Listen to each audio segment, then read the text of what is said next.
Mark the fourth anniversary of the war in Iraq. During this portion, an economist, journalist, and historian talk about the war's costs. It's about an hour and 10 minutes.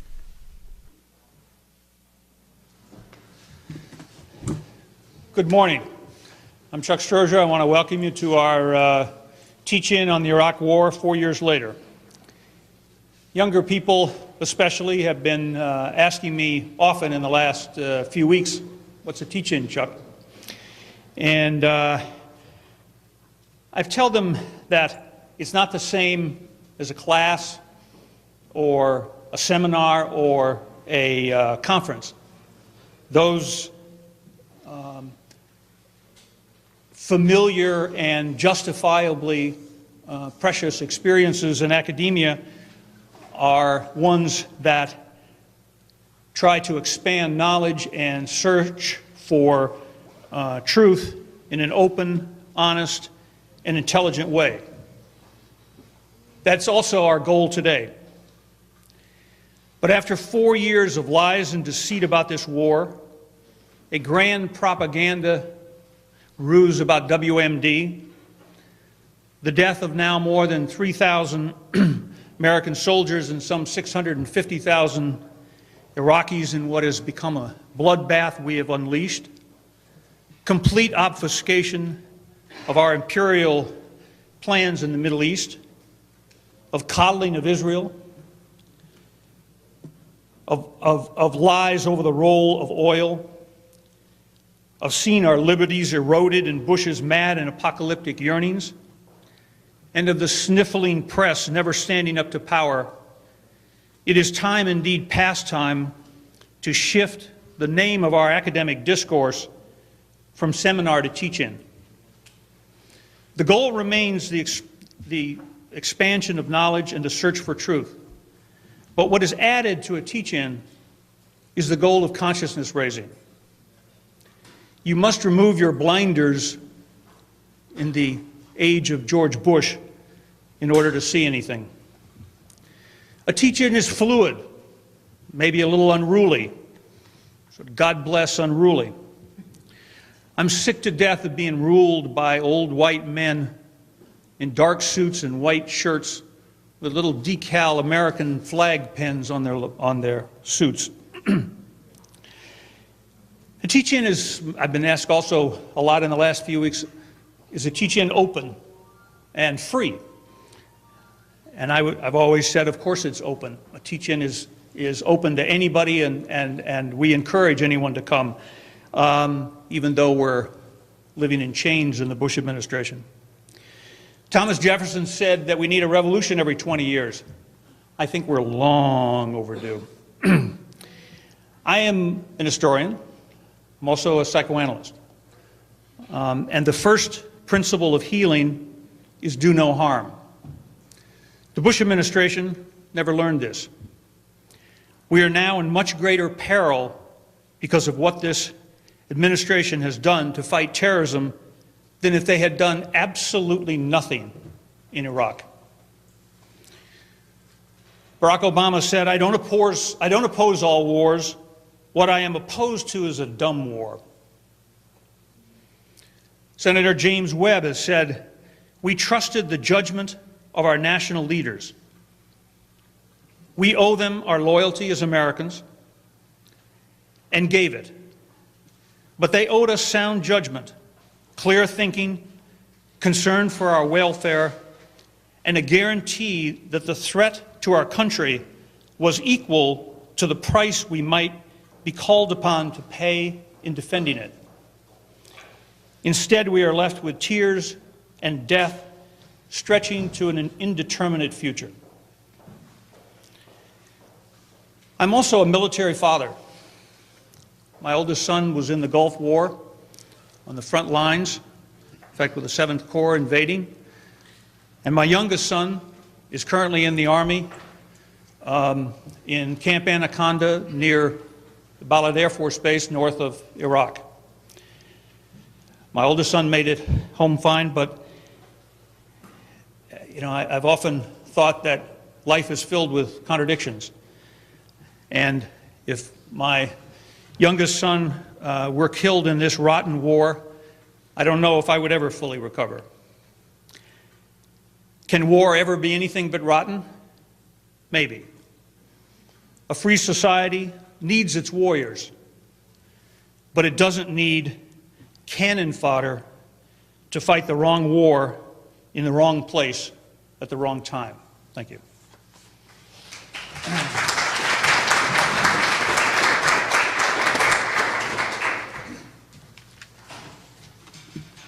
Thank you, Chuck.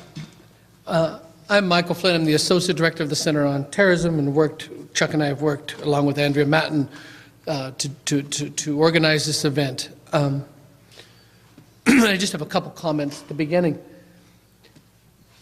I've always considered it a blessing that my children were spared teach-ins, frankly.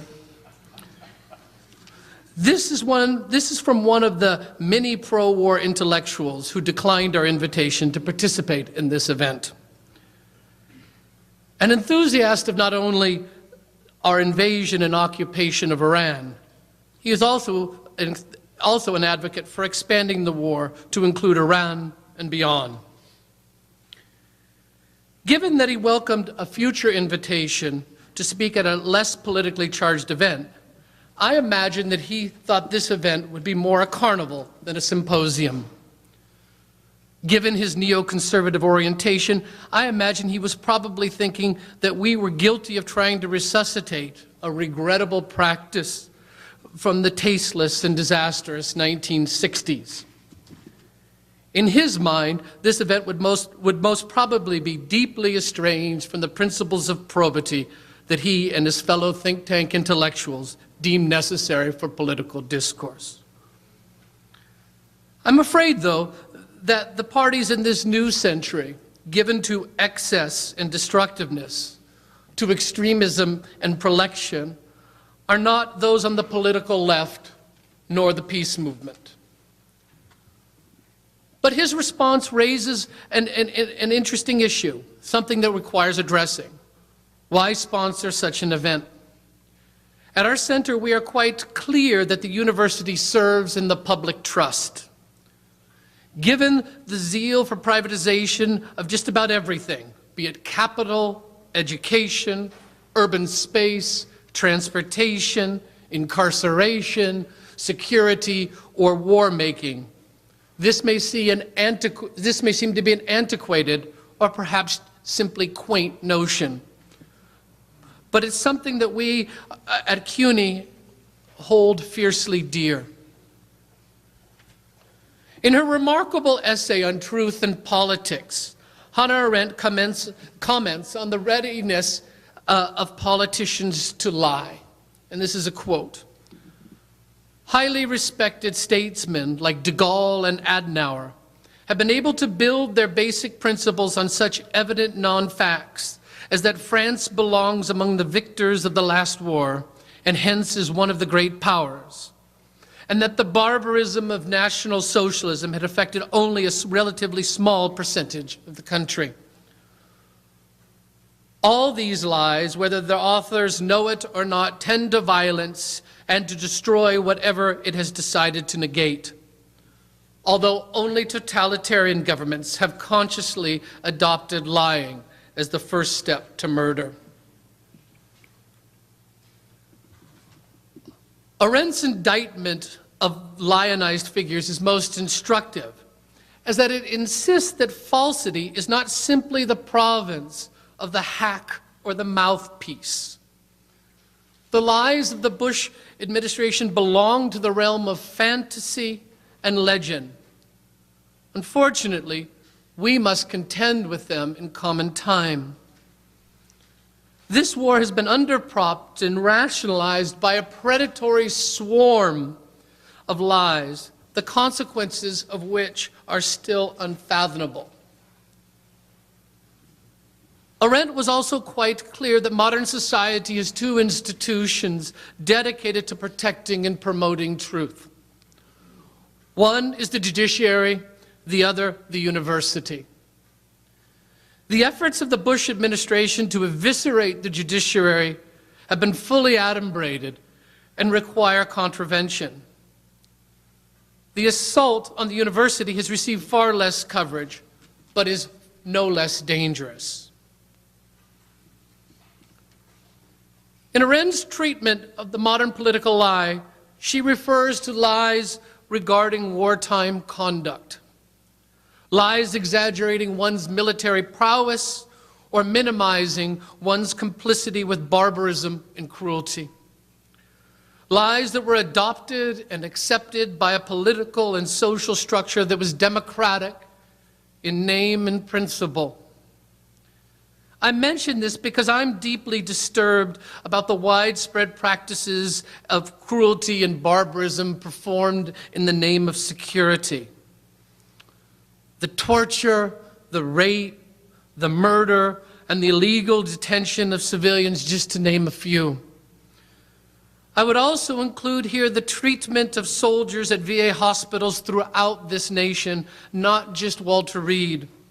Because cruelty is simply not the infliction of pain on another, but the indifference to the other's suffering and distress, especially when the suffering and pain are unnecessary.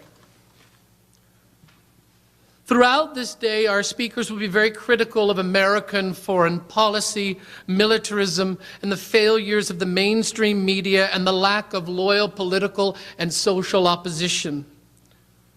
But this is not intended to be simply negative work.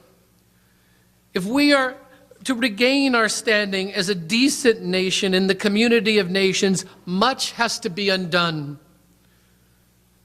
Despite the claims of the militarists, the collapse of the Soviet Union was caused by the social innovation that was brought on by the lack of public and committed dissent and protest as any other factor.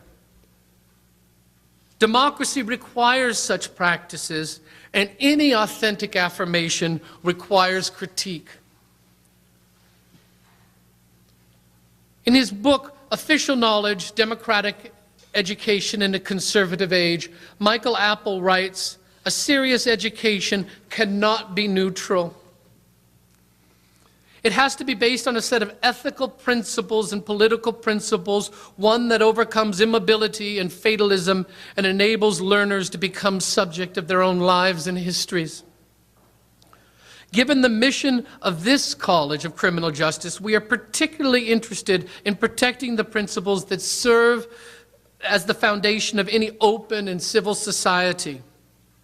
We are also interested in addressing how the rule of law and justice can be reestablished in the wake of serious and sustained criminal activities.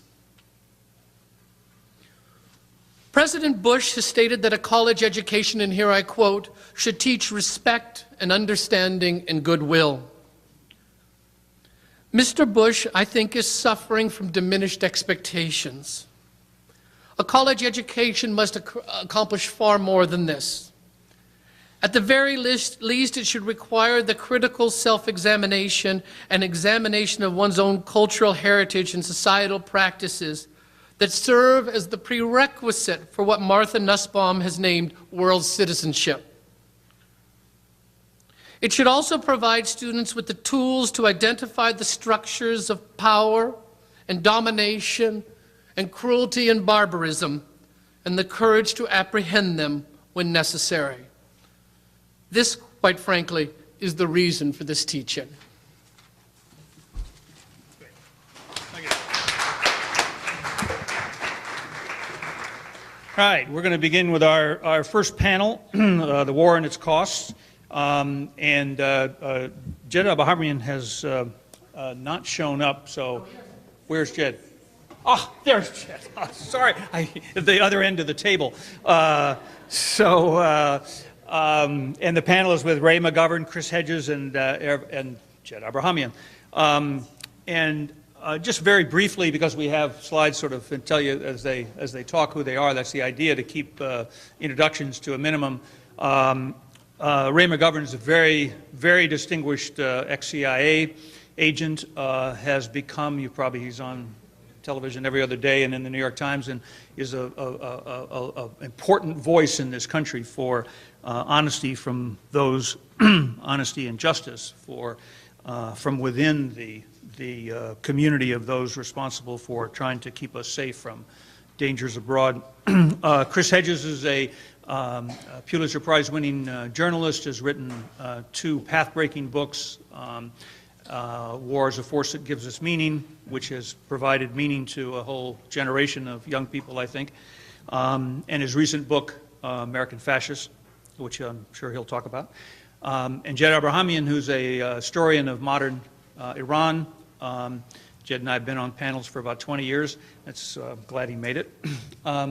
And so, without further ado, we'll take it in that order. Ray and Chris, Ray McGovern, Chris Hedges, and Ervan Abrahamian. You want, and you can either use the podium or not. You want to use the podium? Sure.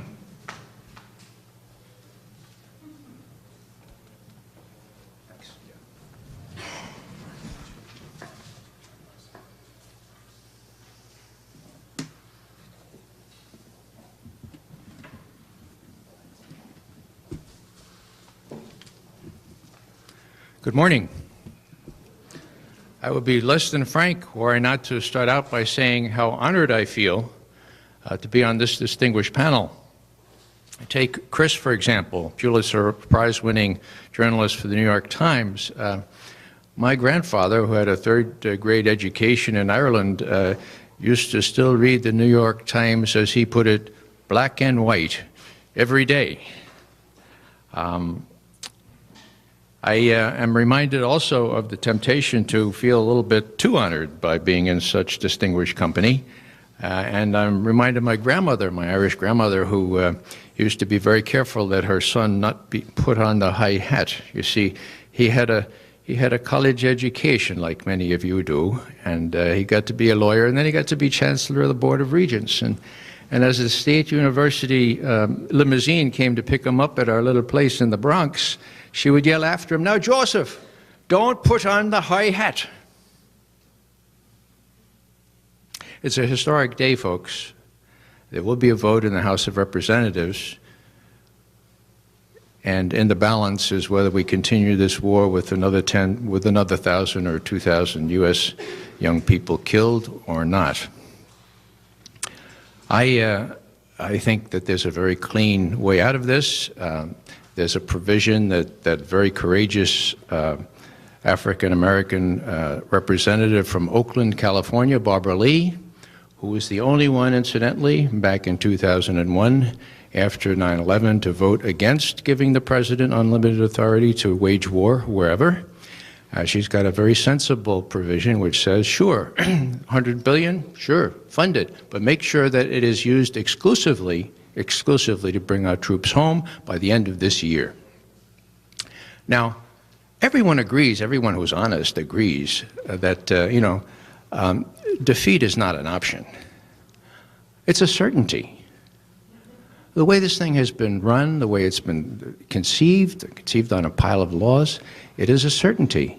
And for General Petraeus, who, quote, wrote the book, end quote, about insurgency, to go out there defying all his own guidelines, all his rules, it's just not possible to prevail, not even with 500,000 people. And people don't realize that, people don't face up to that. Well, this confuses me. And one of the advantages of living in Washington is that you get a chance to bump into, literally, congressmen and senators just walking around town, which I did 2 Sundays ago. A very experienced, prominent congressman. We had brunch. And I said, tell me, please, tell me, what is it that makes the Pelosi's and the others of this world, the Reeds, not face up to the real problem and get our people out of there? And he looked at me and he said, Ray, listen, I want you to listen to this. You've heard of the military-industrial complex? Well, it's real. It's real. You've heard of the Israel lobby? Ray, that's real. It's real. This was one of the congressmen who was responsible for putting in the bill a restriction on the president from waging war on Iran. And I said, well, good going. At least we got that in the bill. He said, not so fast, Ray. AIPAC, the American-Israel Public Affairs Committee, so-called, is crawling all over the hill, and I expect that they will be able to get that out of the bill. 2 days later, Olmert, the Prime Minister of Israel, saw fit to instruct our congressman by live interview at the AIPAC conference, and he said, those who are concerned for Israel's security have to be against a quick departure of U.S. troops from Iraq. All of you who are concerned about the security, and I'm still quoting, and the future of the state of Israel understand the importance of a strong American leadership addressing the Iranian threat as well.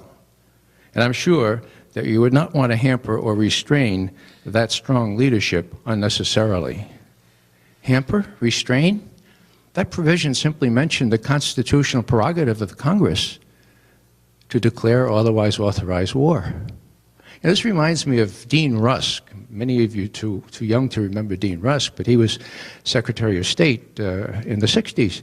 And at one point when an Israeli foreign minister came in and gave him a lecture like this, this very mild-mannered Georgian sat back and he said, you know, it's been bruited about by the Soviets and others that you're a colony of the United States, and we've all dispelled that illusion. But I would remind you that the United States is not a colony of Israel either. This is very serious business, folks. Rahm Emanuel, Steny Hoyer took their cue, they went to work, and AIPAC lobbying helped remove the provision from a bill that would have required President Bush to seek congressional approval for war against Iran. What am I reading from?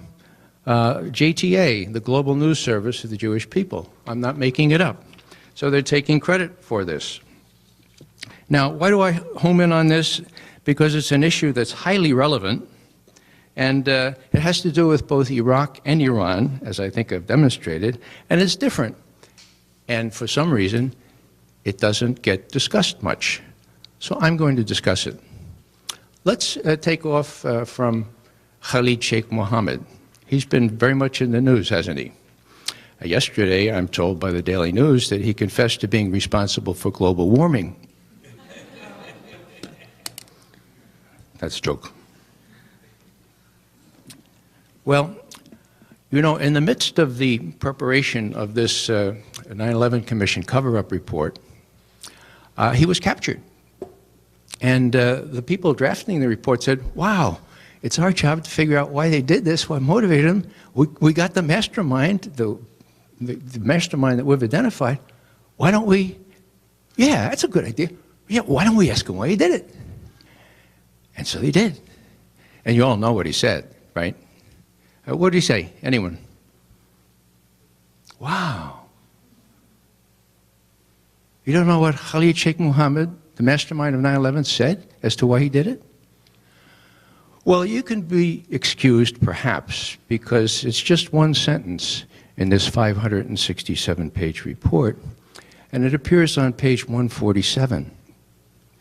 Khalid Sheikh Mohammed had studied in North Carolina, at North Carolina A&T in Greensboro, and the first notion was the analyst said, well, maybe he had a really bad experience with some girlfriend in Greensboro or something, or maybe he was given some reason not to like the United States.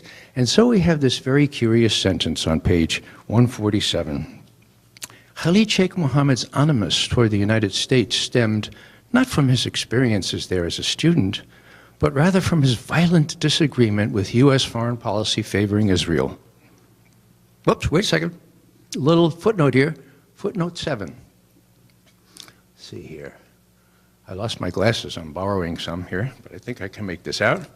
Khalid Sheikh Mohammed's statements echo those of Ramzi Youssef, Khalid's nephew. He's the fellow that tried to knock down the Twin Towers in 93. Ramzi Youssef, who delivered an extensive polemic against U.S. foreign policy at his January 1998 sentencing, right in this city, I believe. But this doesn't help much, so I Googled Ramzi Youssef. What he said was, I'm proud to be condemned to 140 years in a federal prison because of my extreme hatred for my my need to retaliate for the oppression of the Israelis that you, the United States, support.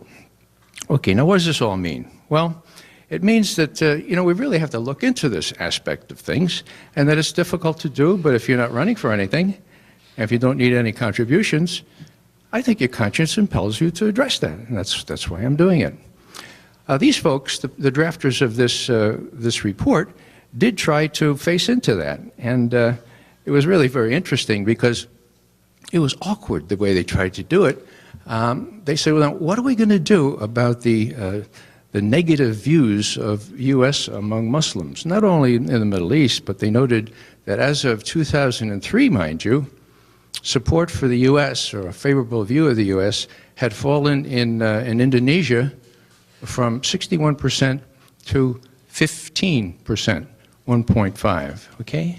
So the recommendation, the U.S. government must define what our message is, what we stand for. Next paragraph, some very brave soul said, well, American foreign policy is part of that message. Wow. American policy choices have consequences. Right or wrong, it is simply a fact that American foreign policy regarding the Israeli-Palestinian conflict and American actions in Iraq are... Maybe you guys can finish that sentence. Here, I'll read it again. It is simply a fact that American policy regarding the Israeli-Palestinian conflict and American actions in Iraq are part of the problem, huh? Well, no, you can't say it's part of the problem. This is what it goes on to say. These are, quote, dominant staples of popular commentary across the Arab and Muslim world, end quote.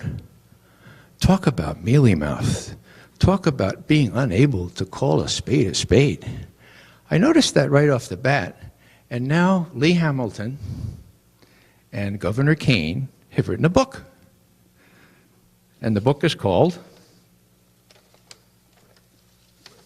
Unprecedented? Okay. They're saying here that the commission disagreed as to how to characterize al-Qaeda's motives for attacking the U.S. Lee Hamilton argued that the Israeli-Palestinian conflict and the presence of U.S. forces in the Middle East were major contributors. Unidentified members believed that, quote, listing U.S. support for Israel as a root cause of al-Qaeda's opposition to the United States indicated, get this, indicated that the United States should reassess that policy, end quote, which those commission members did not want.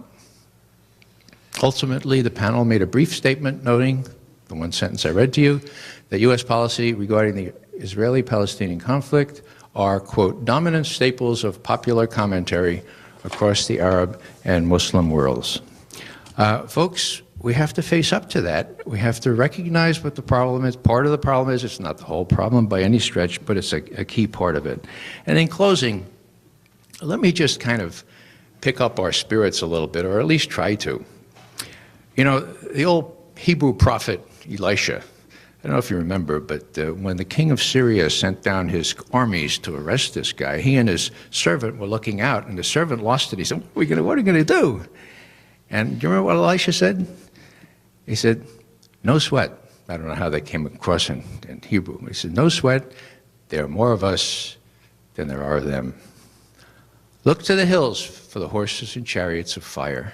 Folks, there are more of us than there are of them. I'm not talking about exclusively the Israel lobby, of course. I'm talking about the Pelosi's. I'm talking about the Reeds. I'm talking about the people who think they can kind of bend with the wind and sacrifice the lives of 1,500 more U.S. soldiers and Marines.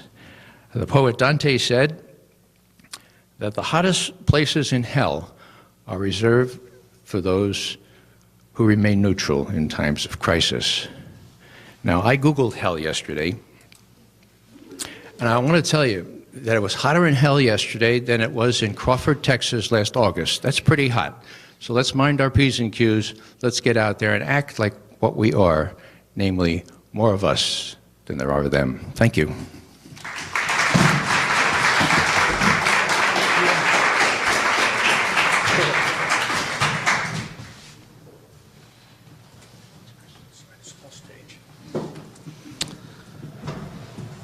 I'm going to address two issues. The first being the war on terror, and the second being the consequences of expanding the conflict in the Middle East towards Iran. And I want to preface my comments by saying that I spent almost 20 years abroad as a foreign correspondent, 15 of those years with the New York Times. I worked in Latin America, Africa, the Middle East, where I spent 7 years. I'm an Arabic speaker. And finally, the Balkans. I covered the war in Sarajevo and Kosovo. I probably hit about 50 countries in the course of my tenure abroad, everything from the civil war in Yemen and the Sudan to the declaration of martial law after 91 in Algeria and the insurgency there, to the Punjab, Kashmir, and after 9/11, I was assigned by the New York Times to cover Al-Qaeda. I was based in Paris, and I worked in Europe and the Middle East. Those immediate weeks after 9/11, for someone who was traveling both in Europe and the Middle East, were extremely significant because the attacks appalled the rest of the world. The crimes against humanity that were committed in 9/11 engendered tremendous amounts of shame and revulsion, not only among our European allies, but among the Muslim world, who constitute 1/5 of the world's population, most of whom, I remind you, are not Arab. The only way to fight terrorism is to isolate terrorist groups within their own society. And the attacks of 9/11 had gone a very long way to accomplishing that goal. Osama bin Laden and his small, relatively disorganized band of cohorts were reviled throughout the Middle East. Sheikh Tantawi, the highest religious authority in Al-Azhar, the great seat of Islamic learning in Cairo, denounced the attacks for what they were, as a crime against humanity, and then went on to denounce Osama bin Laden as a fraud, someone who had no theological training and no right, therefore, to issue religious edicts known as fatwas. Unfortunately, what did we do as a country? We folded in on ourselves. We drank from the very dark elixir of American nationalism. And I remind you that the flip side of nationalism is racism. When you exalt yourself above others, you inherently denigrate those who are not with you. You saw it in the way we referred to and spoke about Muslims, the way we referred to and spoke about our allies, the French, who share our values, and who told us at the inception of this conflict that there were no weapons of mass destruction. Saddam Hussein was not reconstituting a nuclear weapons program, and he had no links with Al-Qaeda. And what did we do? We denigrated French culture, French identity, French being. Our response became one of waging a conventional war, or attempting to wage a conventional war against a non-conventional target. Wars against terrorist groups are wars of intelligence, wars of shadows. Covering the French, who, at least according to French intelligence, were the only foreign government to actually have infiltrated human assets inside of Al-Qaeda. The way that they stopped the Paris embassy, which was quite extensive, an attempt to bomb the U.S. embassy in Paris, was through those who had managed to infiltrate in the group and tip them off. Dropping iron fragmentation bombs all over Afghanistan, and then, of course, Iraq. Not only did nothing to mitigate the threat that comes from these small terrorist groups, but, of course, remove that pariah status. And I watched over the weeks that I covered Al-Qaeda and months, I watched them be resurrected as an organization, because of the folly of our foreign policy and the absolute inability that the greatest strength that we could have found after 9/11 was the courage to be vulnerable. That if we had built on that empathy, we would be far safer and more secure today than, of course, we are at the moment. We now face a situation where this administration is seriously contemplating a war against Iran. As someone who has spent a lot of time in the Middle East and a lot of time in Iran, an attack on Iran would have catastrophic consequences throughout the Middle East and most probably ignite a regional conflict.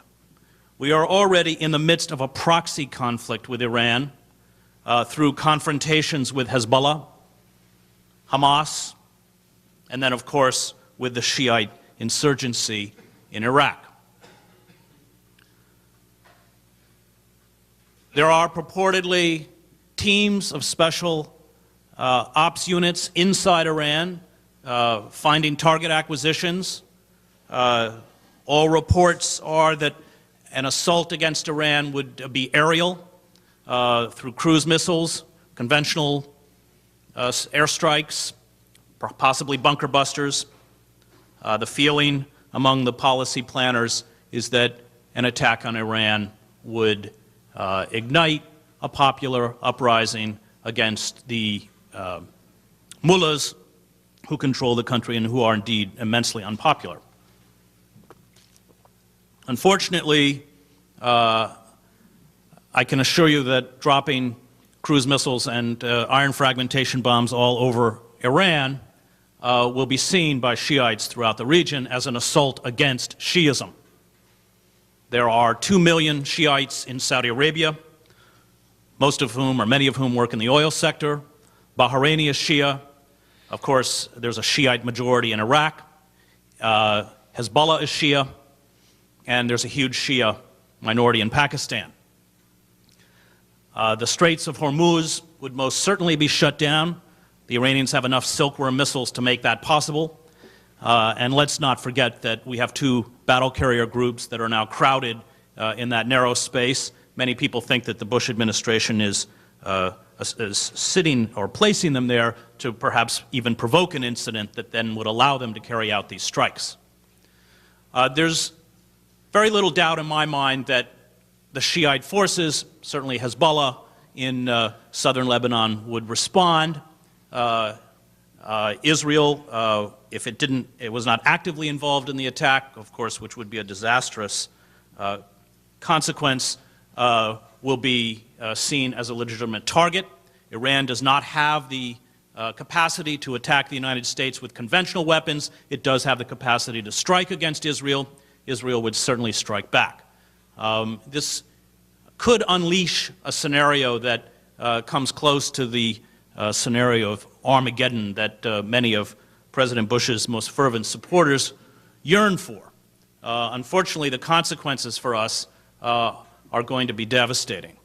I think, from my reading of this administration, that the possibility of a strike against Iran before President Bush leaves office are high. The reason is that, from everything I can tell, this administration has adopted a corruption of Leon Trotsky's permanent revolution. Only it's permanent war.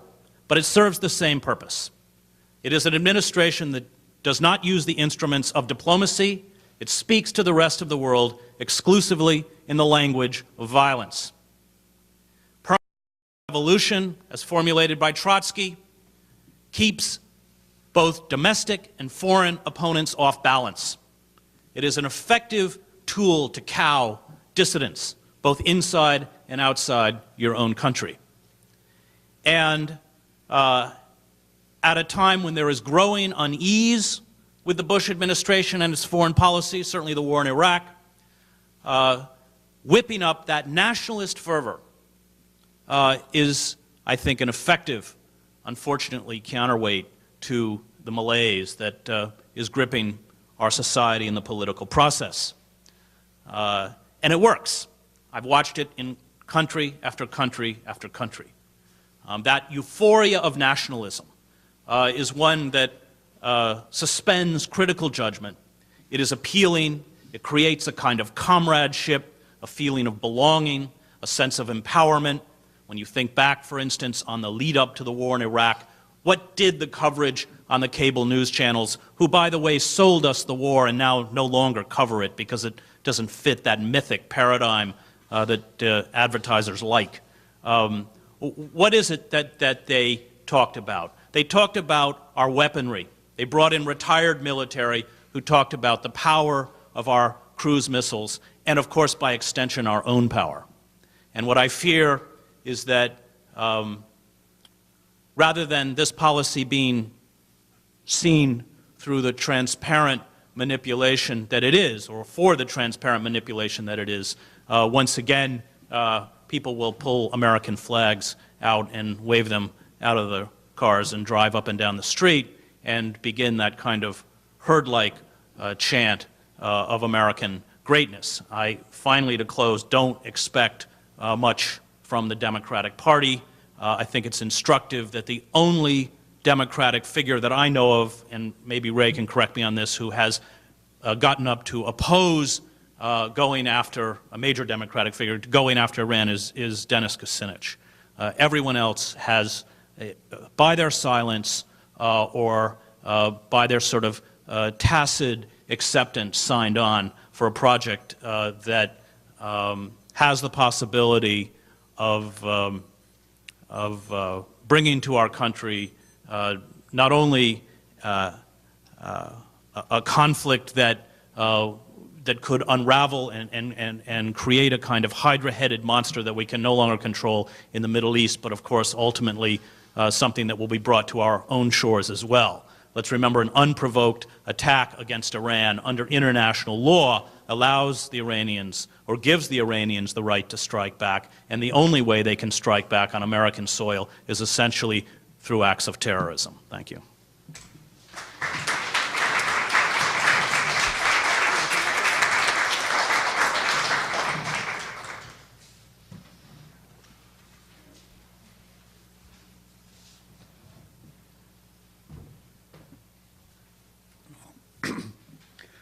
One of the very first courses I took in graduate school, the professor, who was actually a venerable conservative, said in class in passing that if there's one country one should never think of invading is Iraq. Now, he wasn't being prophetic. This was in 1964.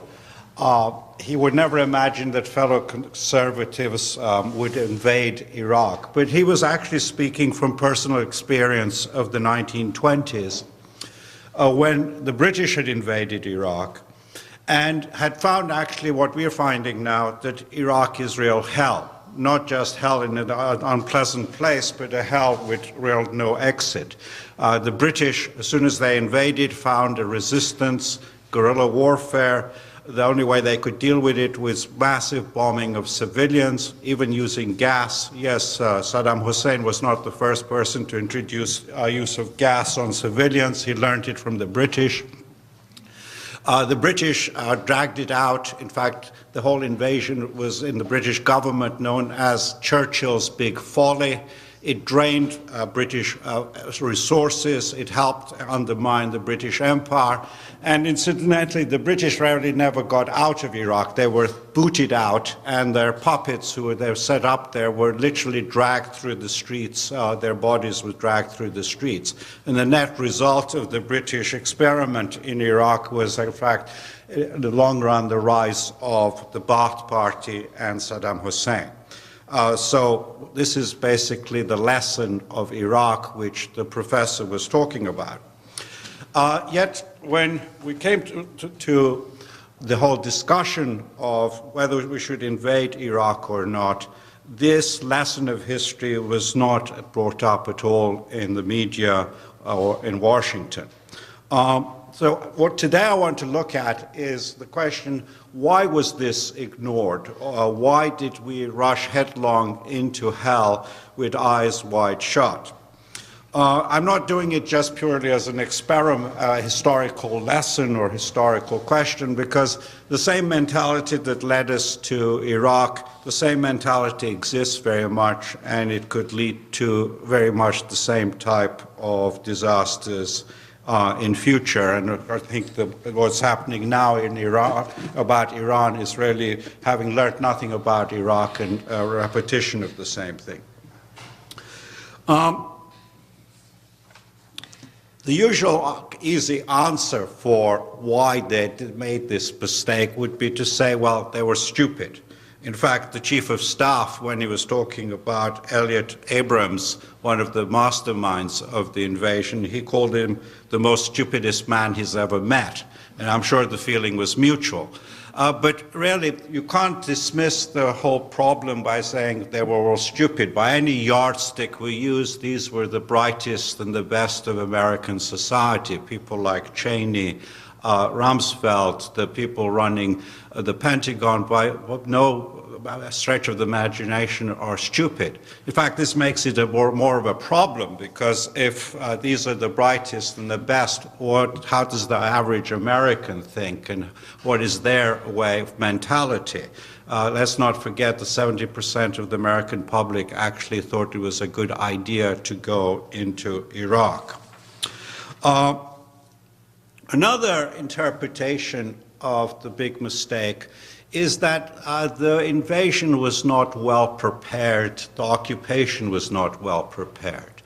This has become sort of the conventional wisdom, especially by journalists who originally supported the invasion. I'm thinking people like Packard, who say, well, the original idea was good, but somehow if they had planned it better, if they had done this or that, things would have been different and it would have been a success.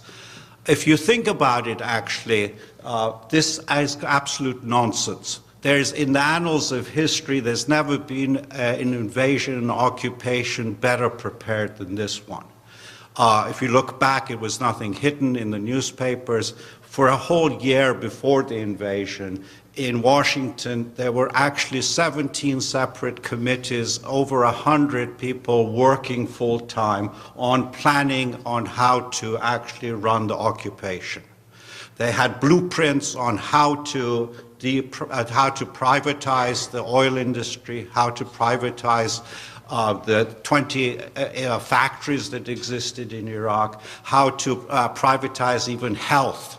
The Ba'athist regime had set up a national health system. They were going to privatize that. They had actually blueprints for everything. Cheney was walking around with actually maps of where all the oil wells were and what they were going to do. They had even, you can see it in the New York Times, there were conferences for big business on how to invest. Small businesses, separate conferences for small businesses. Cheney was telling that the coalition of the willing that there was a room on the table for anyone who came, as if Iraq was going to be a feast where the obliging would get a seat at the table. So this was as well planned and micromanaged as you can imagine. These were CEOs who really sat down and planned everything. So it's not the planning that didn't work, it's the actual reality. How far was their planning in touch with reality? In fact, one of a few people in the Pentagon who was familiar with the Middle East, General Zinni, when he had seen some of these plans, he said, in fact, the quote, these people who are dreaming up these plans have inhabited a different planet from us. They're completely living in a different world. Now, the question then becomes, how could intelligent people draw up these plans yet be completely divorced from reality? How does one explain this?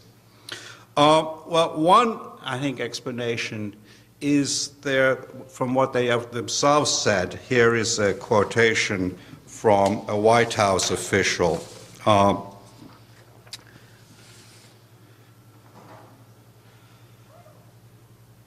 We are not bound by facts, by history, and by reality. We make our own history, our own reality, our own facts. i.e., it doesn't really matter what Iraq is like. Iraq is a blank slate. They're like the invisible men. We can just go in, reshuffle the things as we want, and produce what we want.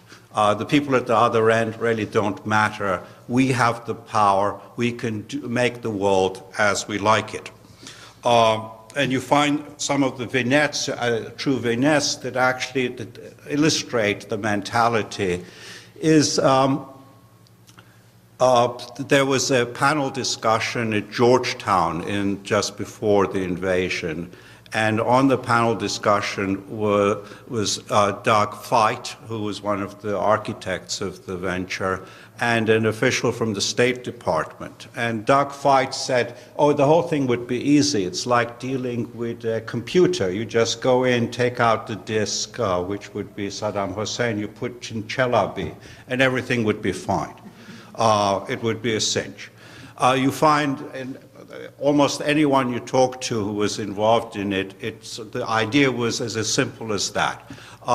If you look at Garner, who was the first proconsul appointed before the invasion in March, he was already set up a committee in Kuwait on how they were going to run the whole system. And he assured his cabinet there that they would be out of Iraq by September. Some wise guy at the back of the hall said, which September? We don't know. He was probably exiled to Nebraska or somewhere for the rest of his life. You also find PowerPoints at the Pentagon given that within 6 months, U.S. would have just 5,000 troops left there. The whole issue would be solved. Sort of the committees that were set up, in fact, to plan the future of Iraq had even a flag, what the new flag was going to be like. Down from here in Washington Square, there was a committee who drafted the constitution for the new Iraq. And I heard one of the drafters giving a talk at the Graduate Center who said, oh, well, we have a federal system where we'll allow this to the Sunnis, this to the Shias, and everyone will be happy. Again, someone from the back of the hall said, you think these Iraqis are guinea pigs, they're going to do just what you like. Once you get there, all hell will break loose. He dismissed the whole thing. No, we know how to arrange everything. So these were the plans there, but the reality was in fact very different. They were not interested in the reality of what Iraq would be like. They had their plans and they were going to implement. In fact, once US got there, they discovered, in fact, the reality was very different. I know nowadays the talk is, well, if the military was not disbanded, if this and that was done, things would have been different. The military was not actually disbanded by mistake. This was, again, calculated, part of the very much designed, micromanaged system. If you were going to win over the Shias, that was the way to do it. There was that main demand of the Shias was the disbanding of the army. So it wasn't a mistake, it was part of the strategy. The problem was the strategy was all wrong because the whole idea of invasion of Iraq was wrong. There's an incident that really shows the unraveling of the US position, I would say, when reality hit the fan, which is precisely 2 weeks after the invasion. An incident, incidentally, which the American press hardly covered, but if you look at the European press, they understood the significance of this. In 2 weeks after the invasion, the Shia Ayatollahs called for a big meeting in Karbala. And the Financial Times said they came in the hundreds, they came in the thousands, in the 10,000s, they came in the millions. And the whole sight, they said, was unnerving. These were people, even barefoot people, walking for 20, 30 miles to go to Karbala. They weren't going there just on a pilgrimage. They were going there to show, in fact, the world who they supported, which was their religious leaders. So the Americans had the guns, but the streets were really in the hands of the Ayatollahs. So when the US then came and, in fact, furled the flag, the wonderful flag, people actually recognized it was modeled on the Israeli flag. What could be more unrealistic than to bring to a flag that's really designed on the Israeli to an Arab country? They considered it obviously an insult. And when the U.S. brought the Constitution, which the NYU had nicely drafted for them, the Shia Ayatollah said, "Thank you very much. We're quite capable of drawing up our own Constitution. We will have our elections for the Constituent Assembly." And that's where, in fact, the whole issue of democracy came in. It wasn't something that the administration in Washington was thinking about. This is what the Ayatollahs forced on the United States to have the elections. In fact, once you have elections in a society that's very sectarianly divided and have an electoral system that aggravates the divisions between that, we've resulted what we have now, which is basically Sunnis and Shias cutting throats, which had never existed in Iraq before. Sorry. So the question then becomes, how does this sort of refusal to look at reality come from? Well, I think one clear answer to that is really imperial hubris. The notion that really United States controls the world, reality doesn't matter. Now, where does this come from? I think it's part and parcel of American history. The Cold War, in a way, restrained this for a while because there was a counterbalancing force that limited U.S. flexing its muscles. But with the other superpower gone, U.S. can act out, basically, its chauvinistic instincts. But another, I think, point here that sort of adds to that, I'll end on. If you look at most of the architects of the Iraqi enterprise, they came from Central American experiment, where the United States had gone in, shuffle things around. If people resisted, then they got death squads, mass killings like in Guatemala, and eventually the U.S. seemed successful.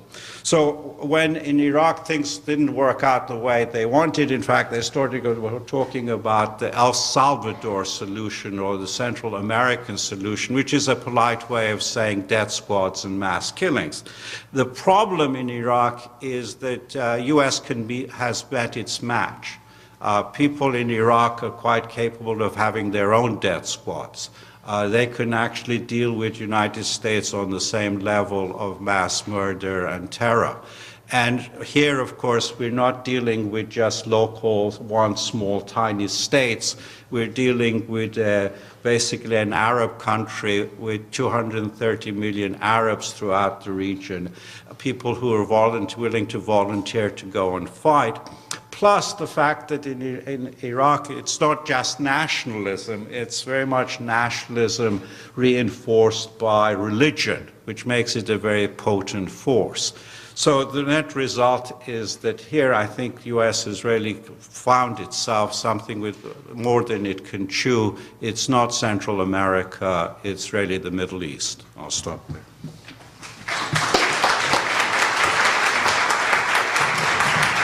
Thank you. A wonderful panel. We want to have an opportunity for people to ask some questions. And there's a mic here. So do come up, and as you probably all know, this is on C-SPAN. So to come up to ask some questions of anyone on the panel for that microphone. Is anyone going to come? Let me just while you're getting your nerve up. Let me ask whether there's anything between the panel members. Anything you want? There's just one comment that I wanted to make. I was in Central America for 5 years and covered El Salvador, Guatemala, and the Contra War in Nicaragua, in which, of course, Elliot Abrams was a key figure. I think that the rights or wrongs of it, we can debate another time. But in fact, the counterinsurgency effort that was undertaken in El Salvador was successful. The FMLN rebel forces in El Salvador were the most advanced rebel army ever created, maybe with the exception now of the FARC. But up until that time in the history of Latin America, dwarfed anything that we saw in Nicaragua or Cuba. And they did it by quite astutely, and most of the people running this had come out of Vietnam. We'd go up to the Sheraton, and they'd all be having lunch with their Vietnamese wives. They understood the mistakes that they'd made. They knew that they had to do it through an indigenous force, so that the death squads in countries like Guatemala or El Salvador were in fact indigenous. They weren't imposed by the United States. They were supported, funded, protected by the United States, but they grasped in a way that the architects of the war in Iraq didn't, that in order to defeat an insurgency, they had to hide behind the scenes. And that, of course, is, I think, the great disaster that they've made in Iraq, that they, by the time they got to Baghdad, it was clear to all of Iraq that there was a throwback to a kind of colonial occupation, and we were doomed. I think, probably, days, if not a couple weeks after the invasion. Okay. The only thing I caution is be sure to ask a question. Okay. Right. Thank you for the teach-in, and it reminds me of the Vietnam War days when there were teach-ins all over the campuses. My question is about the U.S. link with Israel, and the fact that Jimmy Carter wrote his book, which has gotten a lot of attention, in a way that the John Mearsheimer piece didn't. But when Mearsheimer, and for those of you that don't know about it, he's at Chicago University, and he wrote a piece together with somebody from Harvard, which couldn't get published here. I think that was in 2003, talking about the connections between the U.S. and Israel forming the basis for so much of our foreign policy. It was published in Britain, and then the quote from somebody at Harvard was that their endowment went into free fall as a result of the article being published. Now Jimmy Carter has sort of spoken about the elephant. Okay, sorry for it's addressed to Mr. McGovern. Don't you think that with Jimmy Carter really tackling this elephant in the room, that there will be more and more publicity? It's like he's going to bear the brunt of it, but that more and more will come out, and that will reveal the need to change our policy. It cannot just be about oil, cannot just be about Israel and protecting our enclave in the Middle East. Thank you. Thank you. Yes, I do believe that Jimmy Carter showed great courage in sticking his neck out and telling it like it is. He has engendered an open conversation on this now, and I think that's all to the good. I also think that, the Israel lobby is not representative of American Jews or of even Israeli Jews. It is a small right-wing faction like the Likudniks in Israel. Most American Jews don't have any truck with the AIPAC type of thing. Now, it's kind of complicated to explain how it is that AIPAC is so powerful, but it still is. But there is a growing realization among American Jews, and just read forward to see it, that backlash is a really, really a potent threat. In other words, if our young men and women get sent to do battle with Iran on the justification that Iran could possibly have a nuclear weapon early to mid next decade, which is the intelligence assessment, hello, that leaves a lot of time to negotiate with these folks.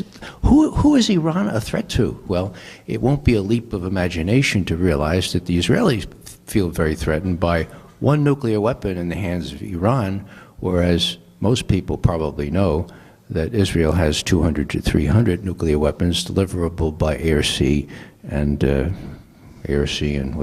land. Okay, so it's a growing awareness that has been engendered by Jimmy Carter and Mearsheimer and Walt and the others, and I look for a respectful conversation where the elephant can be taken out of the living room and addressed for what it's worth. Let me just comment. I covered Yitzhak Rabin, who couldn't stand groups like AIPAC, because what had happened before Rabin became prime minister is that they had become arms of Likud. And then, of course, now it's incarnation in Kadima. And when Rabin was inaugurated as prime minister, he didn't invite any of these figures to his inauguration. And there's a famous story of him going to Washington and being told that AIPAC and other leaders wanted to meet him, and he said, I'm not going to meet with those scumbags, or whatever the Hebrew equivalent of it is. And the notion that they represent Israel's interests is a fallacy. They represent the most rapacious, messianic, right-wing interests of Israel. It's as if we had a powerful lobbying organization in Israel that served the interests of the neocons and the Bush administration and claimed to represent American interests. Yeah, okay, I have to warn you, we can't go on too long with questions, but quickly, Richard, yeah. This question or this issue of folly, how can intelligent people draw up these plans and be completely divorced from reality? I'm thinking of Douglas Haig in July 1916, sending the men into the machine gun fire. It failed. They did it for another 2 years. I'm thinking Hitler attacking Russia in the midst of attacking Great Britain.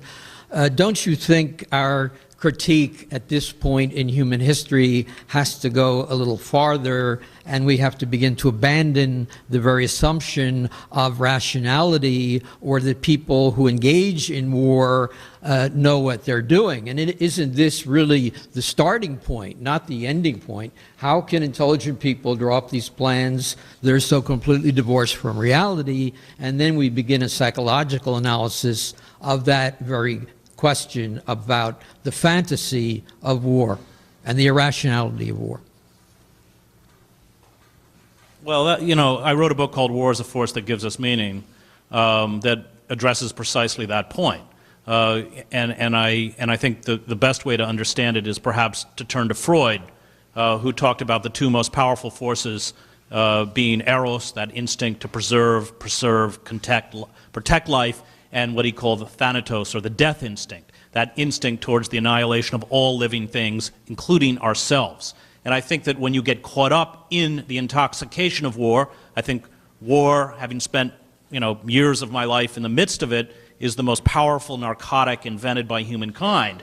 There is a willful acceptance of self-annihilation.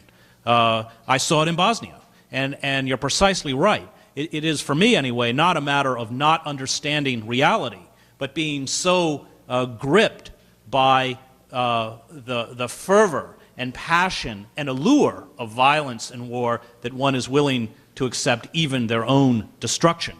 That certainly bears out with my own coverage of roughly a dozen conflicts over the last 20 years. Okay. The motivation Richard. for self-annihilation. One more question. Sorry, we'll come back. A reference was made as to the efficacy of infiltration as opposed to traditional military tactics. And my question for Mr. McGovern is, what percentage approximately of CIA agents speak fluent Arabic, not Fusha, but the local Amiya dialects, and how many of those are recruited from dissident communities? I'm sorry, I'm going to have to punt there. I've been out of the agency for so long. They have made some measurable progress on that. I understand they're trying. It's still a very, very low percentage. If you have 1,000 people at the U.S. Embassy built to the cost of $1 billion in Baghdad, my latest information is only a handful of those people actually speak Arabic. All right. All right. Last question. Quick question.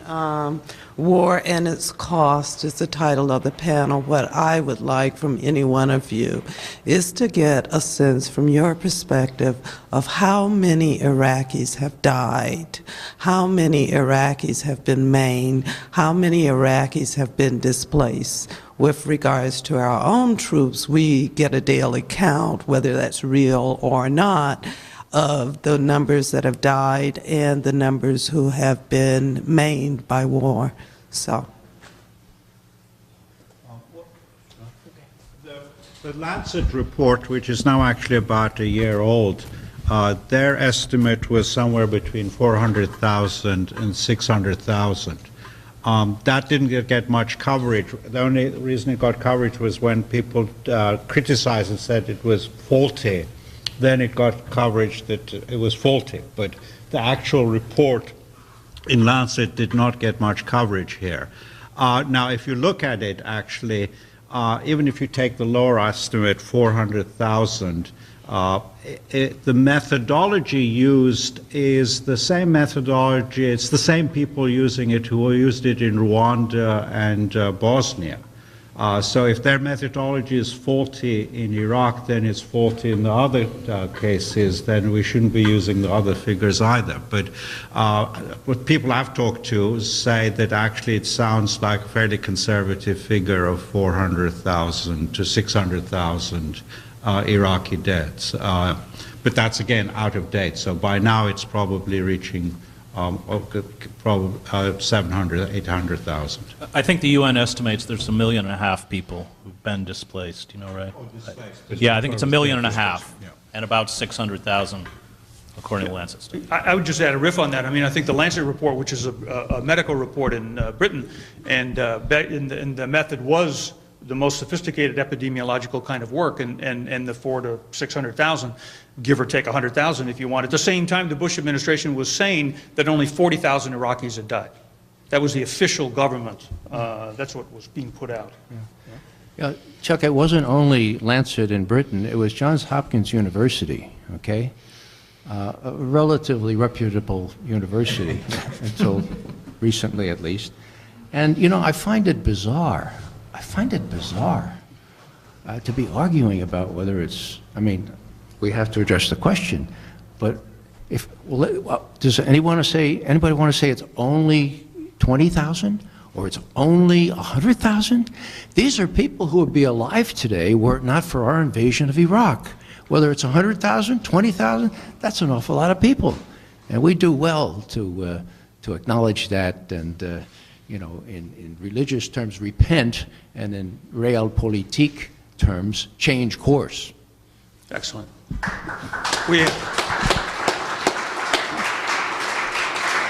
Thank you. It's been an excellent panel. In the tradition of teach-ins, we're just going to, it's fluid. So if this panel is ended, and if Damon Mullins and Carolyn Eisenberg would come up, we'll move right into the next step. Thank you all very much.